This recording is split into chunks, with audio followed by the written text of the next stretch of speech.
My name is Alysha Izquierdo, and I'm a junior at Holyoke High School. And today, I will be reading to you guys one of my favorite books called Gingerbread Baby by Jam Brett.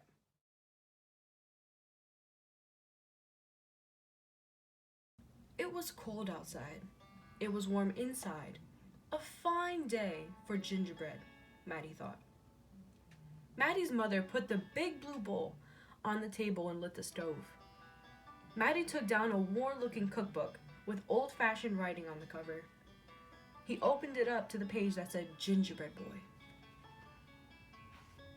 They measured and mixed. Maddie rolled the dough into the shape of a gingerbread boy, and they popped him into the oven. Bake a full 8 minutes. No more, no less. Do not peek, the recipe read. Maddie listened to the clock. Tick, tock, tick. 1 minute, 2 minutes, 3, 4, 5. Maddie couldn't wait any longer. He opened the oven door to take a peek. Instead of a gingerbread boy, out jumped a gingerbread baby. He pranced around the big blue bowl. I am the gingerbread baby, fresh from the pan. If you want me, catch me if you can. Maddie's mother reached for the gingerbread baby to put him back into the oven, but he ran all around the kitchen. The door opened, and in came Maddie's father. What's that delicious smell?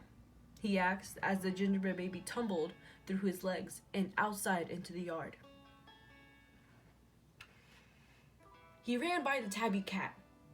She twitched her tail and sprang at him.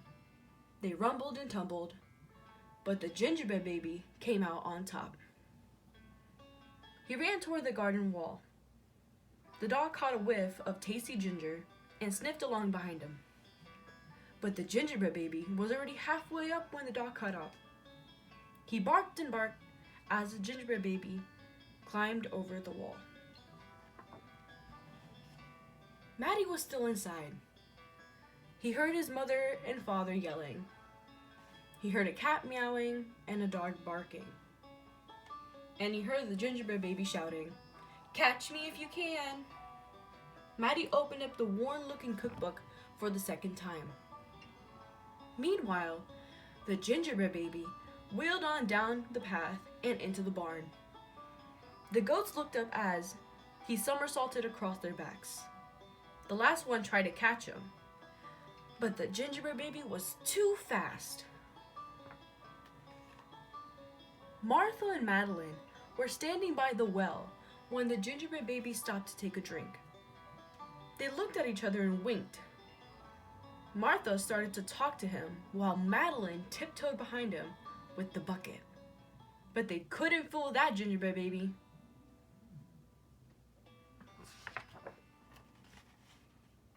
He took a braid from Martha and a braid from Madeline and tied them in a knot and ran down the road. Back in the house, Maddie stirred, mixed and rolled the dough. He shaped it, put it in a pan and into the oven. Tick, tock, tick. 8 long minutes. This time he didn't peek. I will catch him if I can, Maddie said to himself. As he was bouncing along, the gingerbread baby saw a farm wagon just ahead. He jumped in and settled down for the ride next to Mama Pig. The smell of gingerbread was too much for her. She tossed them high in the air, closed her eyes, and opened her mouth. But the gingerbread baby twisted in the air and came down hard on her porky snout. I am the gingerbread baby. Too quick for the mother and the father, too fast for the cat, the dog, the goats, too clever for Martha and Madeline, too smart for Mama Pig. Who's left? Catch me if you can. Feeling smug, the gingerbread baby strolled along by himself until he came along to a bridge that crossed over to the village. Just as he got to the middle, he heard running feet behind him and saw a crowd of villagers ahead of him. The gingerbread baby was trapped. He jumped up onto the railing, backflipped through the air, and landed on a chunk of ice floating down the river. The ice bobbed along with the gingerbread baby dancing on top and singing in a loud voice, "Look at me! And what do you see? The best gingerbread baby ever!" Until his feet got cold and he jumped ashore. Who was that watching from the trees? It was the fox. He crept up behind the gingerbread baby, ready to eat him up. But the fox couldn't help himself, and he licked his chops. Smack, smack. The gingerbread baby heard him and ran as fast as he could. Just when the fox was catching up, the gingerbread baby saw the milk and cheese man with his can of milk. The perfect hiding place, he thought. He lifted up the lid and lowered himself inside. He was so pleased that he sang at the top of his gingerbread voice, "Ha ha, hee hee, you'll never find me. I'm the gingerbread baby. Catch me if you can."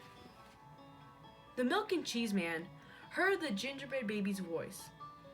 "Who is meddling with my milk?" he shouted and lifted the lid. But the gingerbread baby was ready. He jumped up and tweaked his nose.